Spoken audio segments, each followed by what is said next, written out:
যদি কোন আল্লাহর বান্দা আল্লাহর বান্দিরে মুহররমের দুটা রোজা রাখতে পারে, চাঁদের 9 তারিখে একটা এবং চাঁদের 10 তারিখে একটা, নবী আমার বলেছেন এই দুটা রোজার এত ফজিলত, এই দুটা রোজার এত দাম, এই দুটা রোজাকে আল্লাহ এত ভালোবাসেন, তার 1 বছরকার গুনাহ আল্লাহ রাব্বুল আমিন maaf করে দিবেন।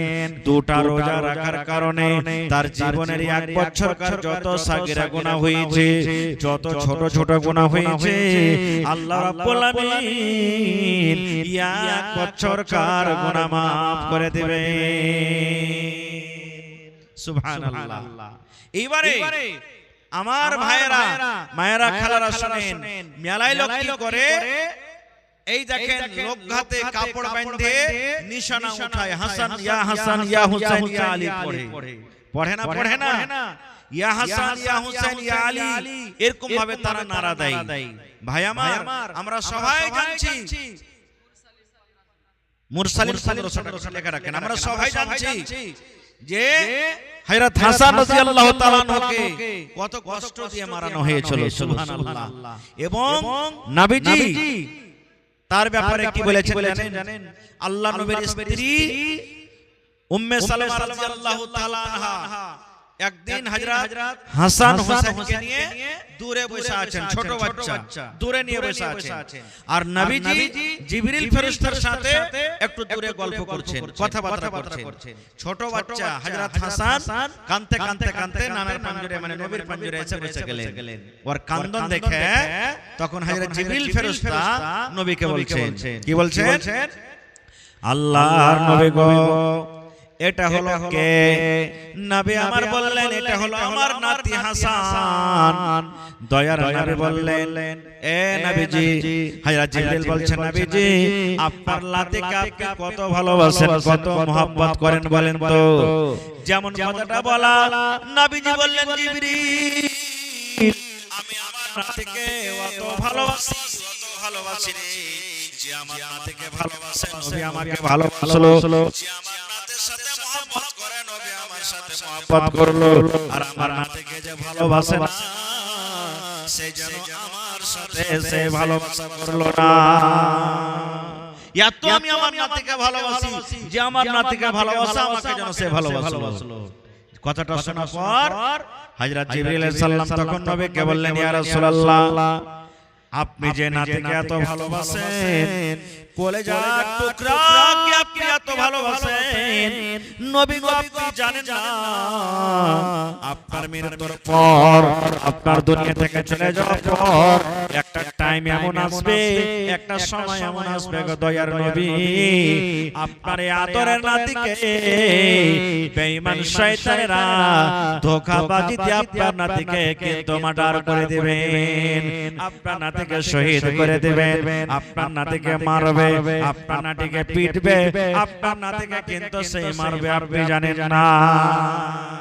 আপনি জানেন আপনার মৃত্যুর পর আপনার নাতিকে মারবে একদিন বেঈমান শয়তানেরা। যেমন কথাটা বলা, দয়ার নবী জিবরিল ফেরেশতাকে বলছেন, জিবরিল আমি আমার নাতির মত আমি দেখতে পাবো না, আমার নাতি কত তড়পে তড়পে মরবে আমি দেখতে পাবো না, কিন্তু জিবরিল আল্লাহ রাব্বুল আমিনের আদেশে তুমি ওই জায়গাখানা কি আমাকে একবার দেখাতে পারবে, যে জায়গাতে আমার নাতিকে মার্ডার করে দেওয়া হবে, যে জায়গাতে আমার নাতিকে মারা হবে, ওই জায়গাখান কি তুমি আমাকে একবার দেখাতে পারবে? আল্লাহ রাব্বুল আমিনের আদেশে, হে আমার ভাইয়েরা মায়েরা খালারা শুনেন, আল্লাহ রাব্বুল আমিনের আদেশে হযরত জিবরিল আলাইহিস সালাম যে জায়গাতে হযরত হাসানকে মার্ডার করা হয়েছে, শহীদ করা হয়েছে, ওই জায়গাখানা নবীর সামনে হাজির করে দেওয়া হলো।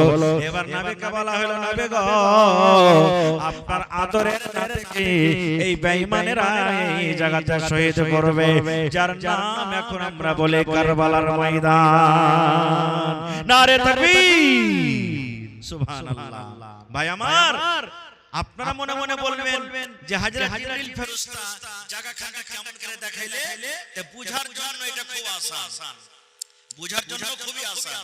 যেমন আপনারা জানছেন যে নবীজি যখন মেরাজে গেলেন, মেরাজ বুঝেন, মক্কা থেকে নিয়ে জিবরিল ফেরেশতার সাথে ফিলিস্তিন গেলেন, ওখানে সমস্ত নবীরাকে নামাজ পড়াইলেন 2 রাকাত, আর ওখান থেকে 7 আকাশের উপরে আসমানের উপরে সিদরাতুল মুনতাহা থেকে আগে আল্লাহর আদেশে জান্নাত দেখলেন, জাহান্নাম দেখলেন, আর নবী আল্লাহর সাথে কথা বললেন। 50 ওয়াক্তের নামাজ ফরজ হলো। কয় ওয়াক্ত নামাজ?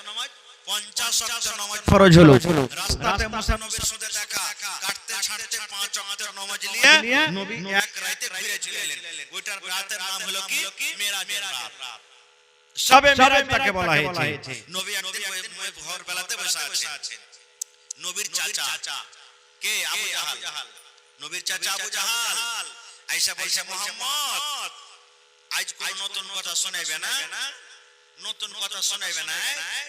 কইছে শোনাবো। বলছে কি নতুন কথা? নবী আমার বললেন, চাচা গো, আমি মক্কার জমিনে আমার বিছানায় আমি রাতের বেলাতে শুয়েছিলাম।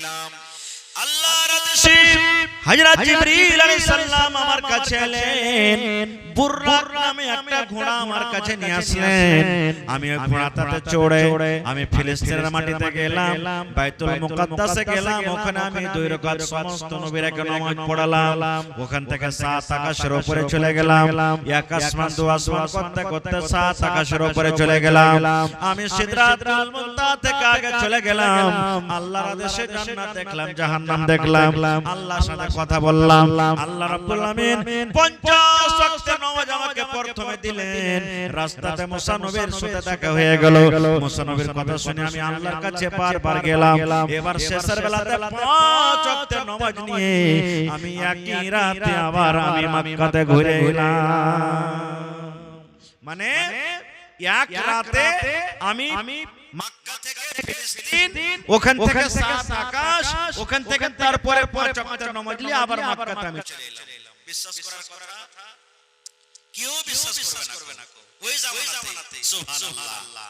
এবারে তখন আবু জাহাল খিলখিল করে হাসছে যে, মুহাম্মদ ভাতিজা, তুই আমাকে যে কথাটা বললি তোর বন্ধু আবু বকরকে ডেকে আনছি, ওর সামনে তুই বলতে পারবি? বলছে হ্যাঁ পারবো। এবার তখন দৌড়াতে দৌড়াতে চলে গেছে আবু বকর। আরে চলো চলো বন্ধু হযরত মুহাম্মদ কি বলছে, চলো তুমি একটু শুনো, তার খবরটা তুমি শুনো। ওর খেয়াল যে আবু বকর তাইজোর কথা মানবে না। এবার চলে গেলেন হযরত আবু বকর রাদিয়াল্লাহু তাআলা আনহু আবু জাহালের সাথে সাথে চলে গেলেন নবীর কাছে। এবার আবু জাহাল বলছেন, মুহাম্মদ তুমি আমার সামনে যে কথাটা বলেছো, এক রাতে এখান থেকে আমি জান্নাত জাহান্নাম সব ঘুরে যাচ্ছি, এই কথাটা তার সামনে বলো। নবী আমার বলে দিলেন যেমন কথাটা বলা। হযরত আবু বকর কে বলছেন, আরে আবু জাহাল, আমার নবী যখন বলেছেন, আমার নবী সত্য বলেছেন, আমার নবী মিথ্যা বলেননি। আবু জাহাল শুন, আর নবী আমার বলেছেন আল্লাহ হলেন এক, আল্লাহকে জীবনে কোনোদিন চোখে দেখেনি। আল্লাহ কেমন, আল্লাহর রং কেমন, আল্লাহ কেমন হয়, কিন্তু নবী বলেছেন আল্লাহ এক, জীবনে বিশ্বাস করেছি আল্লাহ হলেন এক। নবী বলেছেন জান্নাত আছে, জাহান্নাম আছে, চোখে দেখেনি বিশ্বাস করেছি। আমার নবী বলছেন একটা রাতে আমি এই মক্কা থেকে নিয়ে ফিলিস্তিন আর ওখান থেকে নিয়ে 7 আকাশের উপরে জান্নাত জাহান্নাম সব ঘুরেছি। আমি আবু বকর মেনে নিলাম, কারণ আমার নবীজি কোনোদিন মিথ্যা কথা বলেন না। যেমন কথাটা বলা, দয়ার নবী সুবহানাল্লাহ খুশি হয়ে গেলেন। এবারে তখন বলছেন আবু বকর, এতদিন লোক তোমাকে আবু বকর বলে ডাকতো, আজ থেকে তোমাকে লোকেরা ডাকবে আবু বকর সিদ্দিক বলে, তোমাকে লোকেরা ডাকবে। যখন কথাটা বলা, আবু জাহাল দেখলে যে এই জায়গাতে তো আমি হেরে গেলাম, আবু বকর বিশ্বাস করলো। তখন নবীকে বলছেন যে এক কাজ করো মুহাম্মদ, যখন তুমি বাইতুল মুকাদ্দাস দেখেছো, তোমার খিড়কি কয়টা, ওর জানালা কয়টা, ওর খিড়কি কোন দিকে আছে, কোন রঙের আছে, একটু বলো। আপনারা কহেন একটা রাত গেছে, মানে গোটা রাত চলে কিছু সময়ের জন্য কে দেখেছে কি জানলা, কে খিড়কি কোন দিকে কি আছে না আছে। এবার নবীজি কিন্তু কেমন করে বলবে। এবারে তখন আল্লাহ রাব্বুল আলামিন জিবরিল ফেরেশতাকে বলছেন, জিবরিল রে, আবু জাহাল আমার নবীকে প্রশ্ন করে দিয়েছে, যে এই প্রশ্ন নবীর কাছে উত্তর নাই।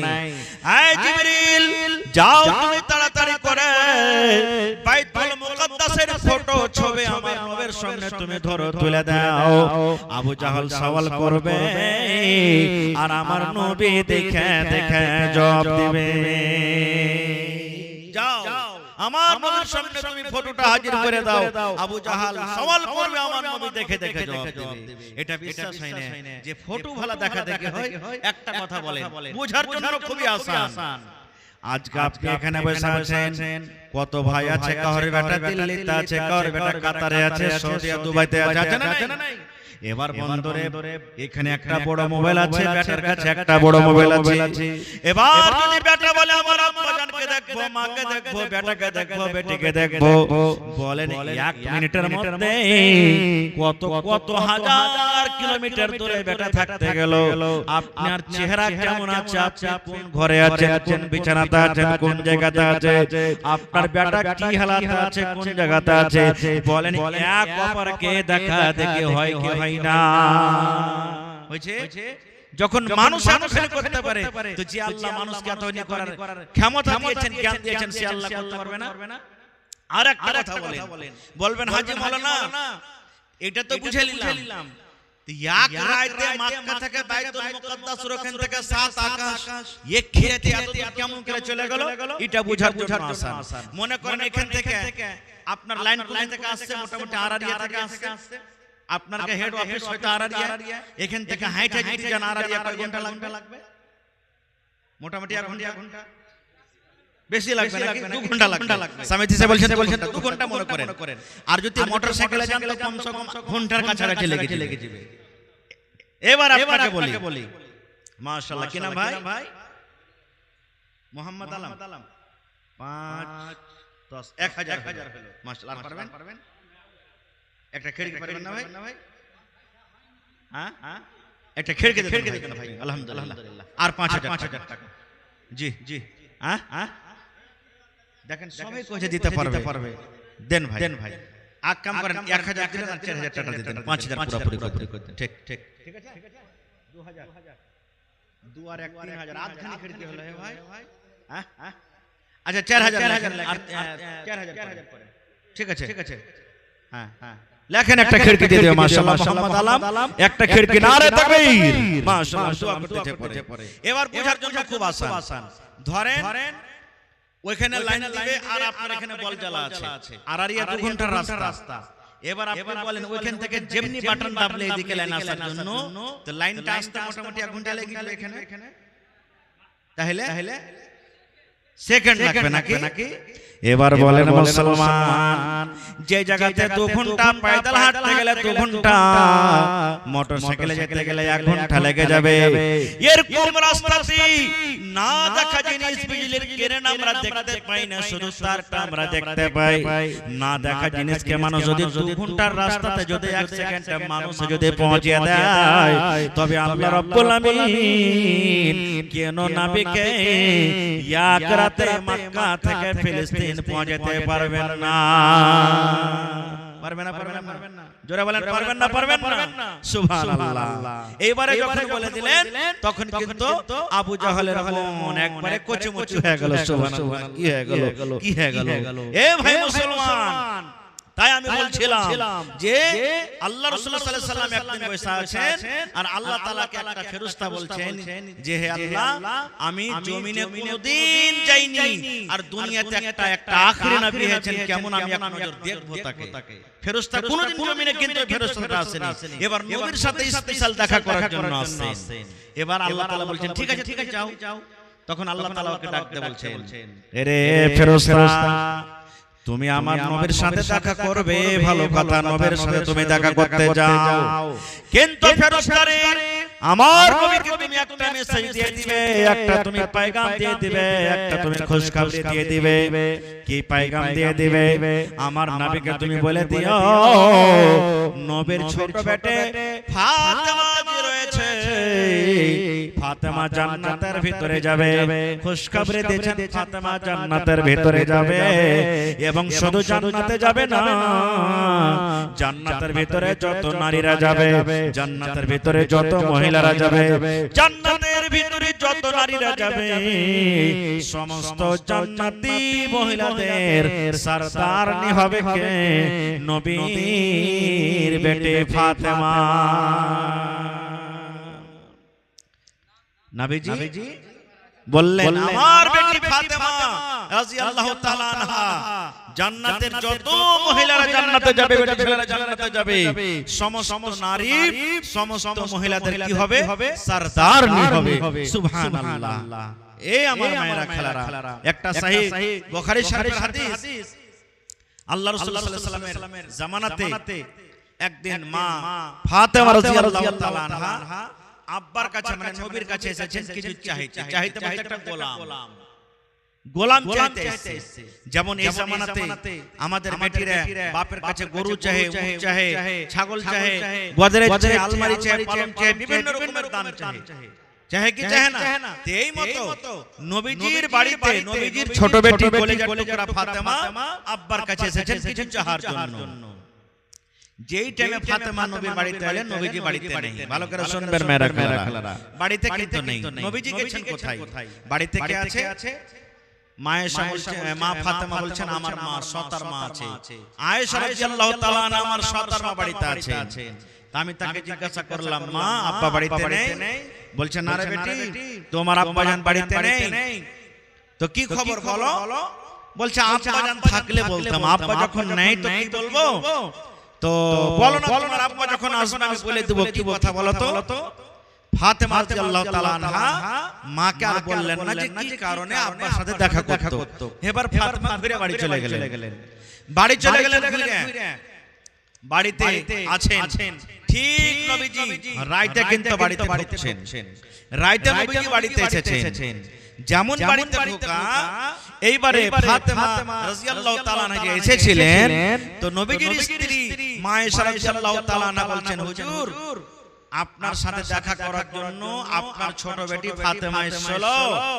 নবীজি বললেন আমার বেটি ফাতেমা এসেছিল না তো হ্যাঁ তো কি বলেছে মায়েশা বলছেন আমাকে জানেনি আমি বললাম তো বলছে আব্বা কি বলবো তা আমাকে জানাই কি কারণে ফাতেমা এসেছিল আমাকে বলেনি ওরে সুবহানাল্লাহ যেমন নবীজি ফাতেমার কথা শুনলেন আমার বেটি আমার সাথে দেখা করার জন্য এসেছিল এই আমার তিলকুমারী গ্রামের মায়েরা খালারা ভালো করে শুনেন নবীজি আর বাড়িতে থাকলেন না রাতের বেলাতে হাঁটতে হাঁটতে নবীজি নিজের বেটি ফাতেমার বাড়িতে চলে গেলেন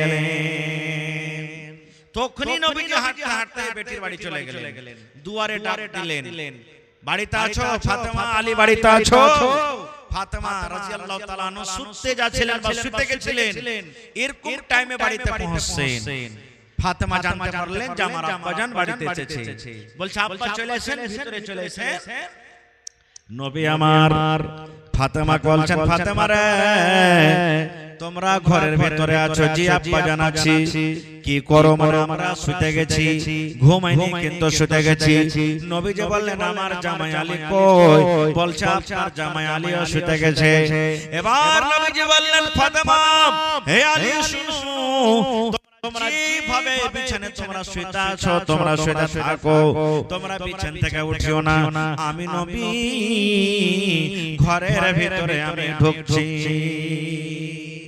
এইবারে ফাতেমা রাদিয়াল্লাহু তাআলা আনহা বলছেন বিছানার এক সাইডে আমি আর আমার স্বামী হযরত আলী বিছানার এক সাইডে আমাদের দুজনের মধ্যখানে নবীজি বসে গেলেন একদিকে ফাতেমা একদিকে আলী মধ্যখানে নবীজি বসে গেলেন এবার বসে যাওয়ার পর নবীজি ফাতেমাকে বলছেন ফাতেমা আমি শুনেছি তুমি আমার সাথে দেখা করার জন্য গেছিলে আম্মা কি কারণে তুমি আমার সাথে দেখা করার জন্য গেছিলে মা রে তোমার কি দরকার ছিল রে মা তুমি কি আমাকে বলবে না আয় আমার মায়েরা খালারা শুনেন যেমন কথাটা বলা এইবারে ফাতেমা রাদিয়াল্লাহু তাআলা আনহা নিজের আব্বাকে মানে নবীকে এরকম ভাবে নিজের হাত কাটা দেখাইছেন, আব্বা গো আমার হাত খান দেখেন গো আব্বা, এই হাতের জন্য আমি গেছিলাম। বলবেন মাওলানা হাতে কি আছে? দয়ার নবী ফাতেমার হাতে দেখছে হাতে ফোঁচা পড়ে গেছে, সাদা সাদা হয়ে ধলো ধলো হয়ে হাতে ফোঁচা পড়ে গেছে। যেমন আপনি কোজল চালাবেন, যেমন আপনি বাঁশ কাটবেন, দাও দিয়ে বাঁশ কাটবেন, কোজল চালাবেন, কোজল চালার পর যেমন আপনার হাতে ফোঁচা পড়ে যায়, নবী আমার দেখলেন ফাতেমার হাতে কিন্তু ফোঁচা পড়ে গেছে। কত ফোঁচা এমন আছে গলে গেছে, কত ফোঁচা সাদা সাদা হয়ে আছে, হাতটা কিন্তু লোহলাহান হয়ে গেছে। এবার নবী বলছেন, বেটি রে কি কারণে তোমার হাতে ফোঁচা পড়েছে রে মা? তুমি কি কাম করছিলে রে মা? তোমার হাতে কেন ফোঁচা পড়ে গেল? এবারে ফাতেমা বলছেন, আব্বা গো আপনার জামাইয়ের বাড়িতে, আলীর বাড়িতে কোনো নৌকার নাই, কোনো চাকর নাই, কোনো দাস দাসী নাই। আমি আমার স্বামীর বাড়িতে আব্বা গো আমি ইন্দারা থেকে কলে, আমি ইন্দারা থেকে পানি তুলি, ইন্দারা থেকে পানি তুলে তুলে এবং স্বামীর বাড়িতে জাতা টেনে টেনে টেনে টেনে আমার হাতে ফোঁচা পড়ে গেছে। বলছে আব্বা আপনার জামাইয়ের বাড়িতে কোনো দাসী নাই, নৌকার চাকর নেই, ইন্দারা থেকে পানি তুলে তুলে আর জাতা টেনে টেনে হাতে ফোঁচা পড়ে গেছে। তাই আপনার কাছে গেছিলাম, যদি একটা দাসী গালা দিতেন, চাকর গালা দিতেন তো আমার আসান হইতো। নবীজি এবার কি বলছেন দেখেন, তার কথাটা আমি পরে বলবো। এখানে একটুখানি এক মিনিট আমার মা খালারাকে বলবো। নবীর বেটি জাতা টানতেন নাকি? এখনকার স্ট্যান্ডার্ড জমাতে খালি কোন মা খালা কোন বহিনেরা বিয়ে শ্বশুর বাড়িতে যায় আর খালি জাতা টানার কথা শুনলে যে মিলে পিছতে হবে না, জাতাতে পিছতে হবে, ও ক্ষীর কাজিতে যায় আর আসবে না, আর যেতে পারবো না। এই খাইস্টের বাড়ি থেকে মা ভাত খেতে পারবো না আমি। এই মরারা টাকা বাঁচাইছে, কাঞ্জসি করছে, খালি জাতা ঠিকই করেছে। বলবে কি বলবে না? আগেকার মায়েরা আমার যারা বুজুর্গ খালা আছেন, মহিলারা দাদি নানি টাইপের মায়ের টাইপের, ইয়ারা কোন রাত দুরাতে উঠেছে আর ফজর আজান হয়নি, ওরকে ঢিকেতে দানে চাল বানা হয়ে গেছে। ফজরের নামাজ পড়ে বসেছে, উঠতে না উঠতে 5 কিলো 10 কিলো করে কোহান পিছা হয়ে গেছে। এরকম হয়েছে না হয়নি? সুবহানাল্লাহ। খায়ের যাও। এবার ফাতেমাটাকে নবী আমার বলেছেন, এ আমার মায়েরা খালারা শুনেন, আল্লাহর নবী বলেছেন আমার বেটি ফাতেমা জান্নাতের ভিতরে যাবে রে, জান্নাতের ভিতরে যাবে। শুধু ফাতেমা জান্নাতে যাবে না, যত নারীরা জান্নাতের ভিতরে যাবে, যত মহিলারা জান্নাতের ভিতরে যাবে, সমস্ত নারীদের সরদারনি হবে। নবী বলেছেন আমার বেটি ফাতেমা এরকম জান্নাতি মহিলা, জান্নাতি নারী স্বামীর বাড়িতে জাতা টেনে টেনে টেনে হাতে ফোঁচা ফেলে দিতে, যাকে দুনিয়াতে জান্নাতের সার্টিফিকেট দেওয়া হয়েছে সেই মহিলা স্বামীর বাড়িতে জাতা টেনে টেনে হাতে ফোঁচা ফেললেন। আর কে? নবী আমার বলেছেন আমার নাতি হাসান, আমার নাতি হোসেন, এটাকে হযরত আলী ফাতেমার বেটা দুটো। নবী বলেছেন আমার হাসানকে যে কষ্ট দিবে নবী আমাকে কষ্ট দিল, হোসেনকে যে কষ্ট দিলে নবী আমাকে কষ্ট দিল। নবী আমার বলেছেন আমার নাতি হাসান এবং হোসেন জান্নাতের ভিতরে যাবে, জান্নাতের ভিতরে যাবে। দয়ার নবী বলেছেন হাসান হোসেন জান্নাতে শুধু যাবে না রে, যত নওজওয়ান যত যুবক জান্নাতের ভিতরে যাবে, সমস্ত নওজওয়ানের সরদার হবে আমার নাতি হাসান এবং হোসেন। এরকম জান্নাতি বেটাদের মা হলেন ফাতেমা, যে নিজের স্বামীর বাড়িতে জাতা টেনে টেনে হাতে ফোঁচা ফেলে দিলেন। আর ফাতেমাকে নবী 10টা সাহাবীর নাম নিয়েছেন, আমার মাওলানা বসে আছেন জানছেন, যাকে আশরায়ে মুবাশশারা বলা হয়েছে, মানে দুনিয়াতে জান্নাতের সার্টিফিকেট নবী দিয়েছেন। কে কে? নবী বলেছেন আবু বকর তুমি জান্নাতে যাইবে, উমর তুমি জান্নাতে যাইবে, উসমান তুমি জান্নাতে যাইবে, সাদ তুমি জান্নাতে যাইবে, সাইদ তুমি জান্নাতে যাইবে। এই করে করে নবী আলীকে বলছেন আলী রে তুমি জান্নাতে যাবে রে আলী, তুমি জান্নাতে যাবে। 10টা সাহাবীদের মধ্যে একজন সাহাবীর নাম হচ্ছে নবীর জামাই আলী। নবী বলছেন আলী তুমি জান্নাতে যাইবে। এ ভাই মুসলমান, যে সাহাবীকে দুনিয়াতে জান্নাতের সার্টিফিকেট দেয় আলী তুমি জান্নাতে যাইবে, এরকম জান্নাতি লোকটার জান্নাতে সাহাবীর স্ত্রী ছিলেন ফাতেমা, যে নিজের স্বামীর বাড়িতে জান্তা টাইনা টাইনা হাতে ফোঁচা ফেলে দিতেন। আর ফাতেমাটাকে সুবহানাল্লাহ মা খাদিজা রাদিয়াল্লাহু তাআলা আনহা, এটা হলো ফাতেমার মা, নবীজির প্রথম স্ত্রী, যাকে নবীজির বয়স 25 আর মা খাদিজার বয়স 40। এতখানি ডিফারেন্ট বয়সে বিয়ে করেছিলেন। নবীজি একদিন গারে সরে বসে আছেন, গারে হেরাতে বসে আছেন যেখানে কোরআন নাজিল হয়েছে, আর মা খাদিজা রাদিয়াল্লাহু তাআলা আনহা নবীর জন্য লাহারি নিয়ে গেছে, রাস্তাতে আছেন। জিবরিল ফেরেশতা নবীর কাছে চলে এলেন, আসার পর নবীকে বলছেন নবী গো ওই যে দেখেন আপনার স্ত্রী খাদিজা কত কষ্ট করে আপনার কাছে লাহারি লিয়ে আসে, খানা লিয়ে আসে। আল্লাহর নবী গো আপনার বিবি যখন আপনার পাঞ্জরে চলে আসবে একটু আমার তরফ থেকে তাকে মেসেজ দিয়ে দিয়েন, আমি জিবরিল ফেরেশতা আমি খাদিজাকে সালাম দিলাম এবং আল্লাহ রাব্বুল আমিন আপনার স্ত্রী খাদিজাকে সালাম দিয়েছেন। অর্থাৎ জিবরিল বললেন নবী গো আমি আপনার সাথে দেখা করব, আপনি আমাকে দেখতে পাবেন কিন্তু মা খাদিজা আমাকে দেখতে পাবে না।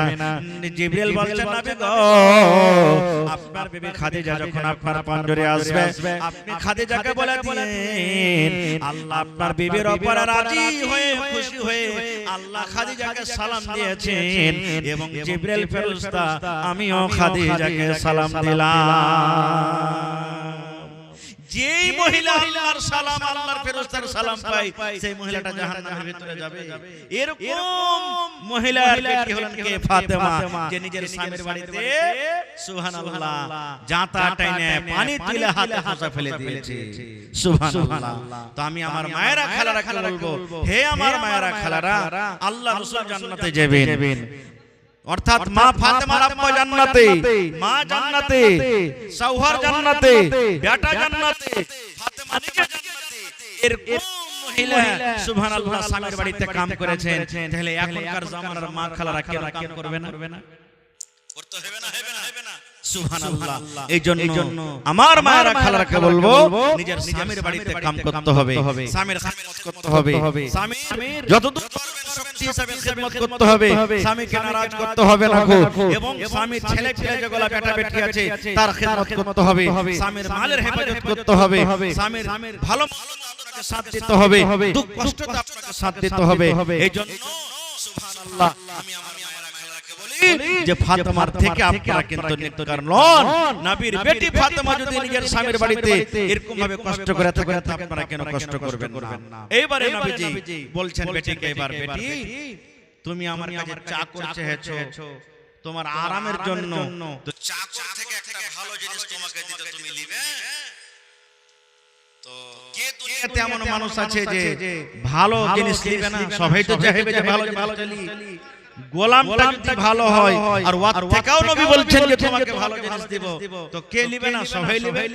তখন মা ফাতেমা বলছে আব্বা আমি চাইছি আপনার কাছে গোলাম, আর গোলাম থেকে যদি ভালো জিনিস আপনি আমাকে দেন তো আমি নিব। এটা শুধু তার জন্য নয়, কিয়ামত পর্যন্ত যত মানুষ যত মহিলারা আসবে তাদের জন্য, সকল মানুষের জন্য। এবার নবীজি আমার বললেন ফাতেমা রে এশারের নামাজ পড়া ফাতেমা যখন তুমি বিছানায় শুতে যাইবা, বিছানায় বসে বসে 33 বার সুবহানাল্লাহ সুবহানাল্লাহ সুবহানাল্লাহ 33 বার আলহামদুলিল্লাহ আলহামদুলিল্লাহ আলহামদুলিল্লাহ আলহামদুলিল্লাহ আলহামদুলিল্লাহ 33 বার, আল্লাহু আকবার আল্লাহু আকবার আল্লাহু আকবার 34 বার, অর্থাৎ সুবহানাল্লাহ সুবহানাল্লাহ 33 বার, আলহামদুলিল্লাহ আলহামদুলিল্লাহ 33 বার, আল্লাহু আকবার আল্লাহু আকবার 34 বার, তিনটাতে মিলে 100 বার হয়ে গেল। দয়ার নবী বলছেন ফাতেমা এশারের নামাজের পর যখন তুমি বিছানায় ঘুমাইতে যাইবা 33 বার তুমি সুবহানাল্লাহ যদি পড়তে পারো, আর 33 বার যদি আলহামদুলিল্লাহ পড়তে পারো, আর 34 বার আল্লাহু আকবার যদি পড়তে পারো, বেটিরে একটা গোলাম থেকে আল্লাহ রাব্বুল আলামিনের নিকটে এই জিকির এই দোয়াটা হলো বেশি ভালো। একটা গোলাম চাকর থেকে এই তাসবিহ জিকির যে তোমাকে জন্য তুমি যদি পড়া শুনতে পারো তা আল্লাহর কাছে বেশি ফজিলত পাবে, বেশি নেকি পাবে। হযরত ফাতেমা বলছেন আমার বেঁচে থাকা কালে কোনদিন আমি ছাড়িনি, এখনকার মা খালারা যদি হয়তো কি কইতো দিবার মন নাই তার লাগা বাহানা কাটিয়ে কি না কি কই দিলে, এটাই কথা বলতেন। কিন্তু ফাতেমা রাদিয়াল্লাহু তাআলা আনহা লিয়ে নিলেন সুবহানাল্লাহ। এই তো ছিলেন সে মহিলারা আল্লাহুস সামাদ। তো রাত 12টা বাজছে, কথা আর লম্বা করব না, আল্লাহ যদি হায়াতে রাখেন ইনশাআল্লাহ করে দেন বলবো। মোটামুটি হয়ে গেল আমার সময়, আমি শেষ পেগাম শেষ মেসেজ দিয়ে যাই। সামনে মুহররমুল হারামের মাস আসছে, আমার ছোট বড় নর নারী মা খালা ভাই সকলকে বলছি আপনারা সেই 10টা দিনের কি করবেন, 10টা দিনের হেফাজত করবেন, অর্থাৎ 10টা দিনের আহমিয়ত খুব বেশি আল্লাহ তাবারক ওয়া তাআলার নিকটে বেশি বেশি তেলাওয়াত করবেন, দান করবেন, সাদকা করবেন, খায়রাত করবেন, রোজা করবেন। যদি ছোট রোজা কাহরি বাকি থাকে রোজার মাসে ওই মাসগুলোতে রোজা করবেন, আর স্পেশাল ছোট রোজা কিন্তু করবেন মুহররমুল হারাম, মুহররমের ইয়াউমে আশুরা ছোট রোজা করবেন, চাঁদের 9 তারিখে একটা, চাঁদের 10 তারিখে একটা। এই দুটো রোজা করতে গেলে 1 বছরকার আল্লাহ সাগীরা গুনাহকে maaf করবেন। আল্লাহুস সামাদ। আইসো ভাই শেষ মাশাআল্লাহ। কি নামে ভাই? ফাইয়া জালাম। মাশাআল্লাহ ফায়াজ আলম নামে দেখো 1000 টাকা দান, 5000 পুরোতে 4000 কম। এই মিস্ত্রি খিড়কি মিস্ত্রি উনি জি সুবহানাল্লাহ। একটু জোরে বলেন নারে তাকবীর। ফায়াজ আলম খিড়কি মিস্ত্রি দুটো খিড়কি দান করবে ইনশাআল্লাহ। হ্যাঁ ফায়াজ ভাই একটা খিড়কি দেন আপনি, 1000 হলো আর 5000 হলো ইনশাআল্লাহ। হ্যাঁ এক খিড়কি হয়ে গেল। তাহলে হ্যাঁ শুনেন 1000 দিলেন কিনা, আর যতটা লাগবে ওটা আপনি দিয়ে দিবেন। এক খিড়কি দিয়ে একটা বানিয়ে দেন, ঠিক আছে? হ্যাঁ আল্লাহ আপনি খালি আলহামদুলিল্লাহ কহেন ইনশাআল্লাহ, ঠিক আছে?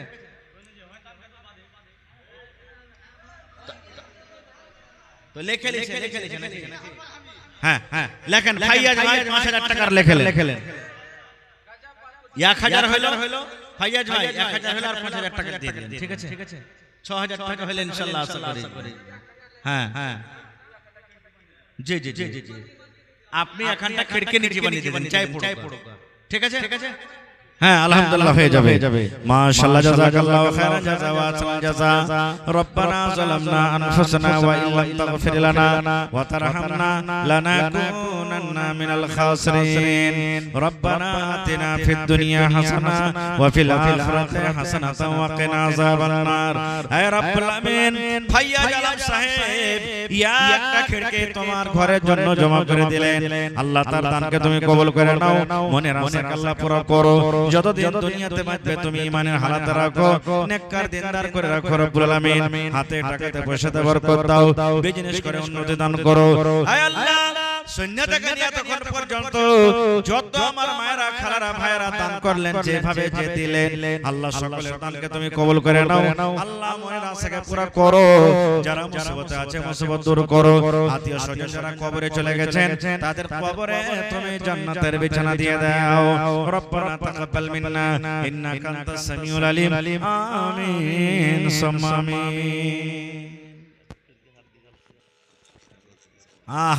এই দেখেন আমার মাওলানা মহিদুর রহমান সাহেব তাইমি দাদু দাদি নানা নানি এবং মা বাবা বেঁচে আছেন সকলের জন্য নিজের জন্য বিবির জন্য বাড়ির আওলাদ যত আছে সকলের জন্য একটা খিড়কি দিয়ে দিলেন নারে তাকবীর ربنا ظلمنا أنفسنا وإن لم تغفر لنا وترحمنا لنكونن من الخاسرين ربنا آتنا في الدنيا حسنة وفي الآخرة حسنة وقنا عذاب النار أي الله মা বাপ বেঁচে আছেন রব্বুল আলামিন মা বাপকে ভালো রাখো আল্লাহ আমার মাওলানা মহিউদ্দিন রহমান সাহেব সামি একটা খিড়কি জমা করে দিলেন আল্লাহ মাওলানার দানকে তুমি কবুল করে নাও হাতে টাকাতে পয়সাতে বরকত দাও আল্লাহ সেহাত ভালো করে রাখো আল্লাহ ছেলে মেয়ে বিবি বাচ্চাকে ভালো করে রাখো বাড়ি ঘরে সুখ শান্তি দাও আল্লাহ দাদা দাদি নানা নানি যারা বেঁচে আছেন ভালো রাখো আর যারা কবরে চলে গেছেন তাদের কবরে তুমি জান্নাতের বিছানা দিয়ে দাও হে আল্লাহ যেদিন কিয়ামত হবে হাসর ময়দান হবে ওই কিয়ামতের দিন তোমার আরশের তলাতে আল্লাহ তুমি জায়গা দান করিও আমিন সুম্মা আমিন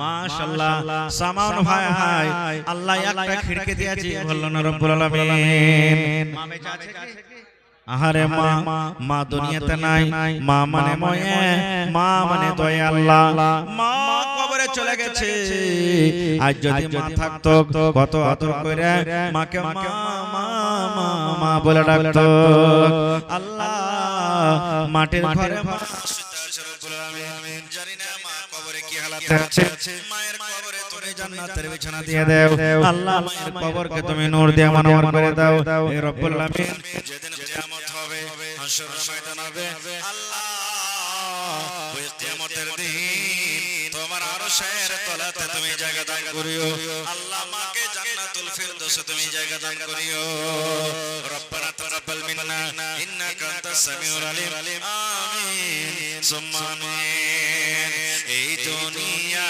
ছেড়ে চলে যাব একদিন মায়ারে পাথর ভেঙে যাবে একদিন এই দুনিয়া ছেড়ে চলে যাব একদিন মায়ারে পাথর ভেঙে যাবে একদিন আসব না আমি আর এ ভবনে কোনদিন আসব না আমি আর এ ভবনে কোনদিন এই দুনিয়া ছেড়ে চলে যাব একদিন মায়ারি বাঁধন ভেঙে যাবে একদিন ভালো থাকেন আমার জন্য দোয়া করুন আল্লাহ যেন আমাকে ভালো রাখেন ঈমানের হালাত রাখেন আল্লাহ যেন মুসলমান থেকে বাঁচিয়ে রাখেন আল্লাহ